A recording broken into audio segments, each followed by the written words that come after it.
Hey friends, price Lord. நேற்று முன்தினம் காஷ்மீரில் பாகல்காம் அப்படின்ற ஒரு இடத்துல திடீர்னு அங்கே பீஸ்ஃபுல்லாக இருந்துகிட்டு இருந்த மக்கள் மத்தியில் சிலர் வந்து ஷூட் பண்ணி நிறைய பேரை கொண்டுட்டாங்கன்ற நியூஸ் எல்லா நேஷ்னல் சேனல்ஸ்லேயும் ஒளிபரப்புனாங்க.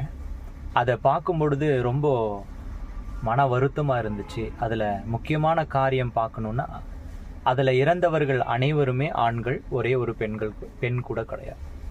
அவர்கள் சுட்டதும் ஆண்களை, கொல்ல நினைத்ததும் ஆண்களை மாத்திரமே என்பது அந்த நேஷனல் நியூஸில் சொல்லும் பொழுது, குறிப்பிட்டு பார்க்கும் பொழுது பார்த்த காரியம்.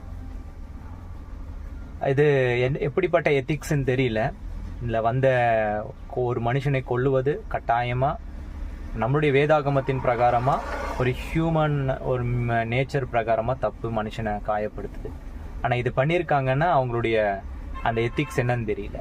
ஸோ இப்படிப்பட்ட எத்திக்ஸில் கொல்லணுன்றது எப்படி சரி அப்படின்னு தெரியல. But let's pray for them. அவங்களுக்காக ஜெபம் பண்ணிக்கலாம்.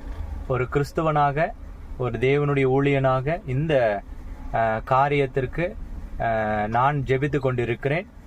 கிறிஸ்தவர்கள் யாவரையும் அழைக்கிறேன் ஜெபித்து கொள்ள. இந்த பதிவு அவர்களை நினைவு கூர்ந்து அவர்களுக்கு ஒரு ட்ரிபியூட்டாக, அவர்களுக்கு அவருடைய குடும்பத்திற்கு ஒரு ட்ரிபியூட்டாக பதிவிடுகிற பதிவு. இந்த பதிவை ஒருவேளை நீங்கள் பார்த்துட்டு இருந்தீங்கன்னா, நீங்கள் செய்ய வேண்டியது ஐ ப்ரே ஃபார் பாகல்காம் மேசிக்கர் அப்படின்னு போட்டால் போதும், ஆர் பாகல்காம் டெரர் அப்படின்னு போட்டு நீங்கள் ப்ரே பண்ணிக்கோங்க. So let's pray for the wounded hearts. May God bring the healing and may God bring the peace in the nation. So let's pray for the peace in the nation. God bless you. I am Reverend Roshan Shan. God bless you.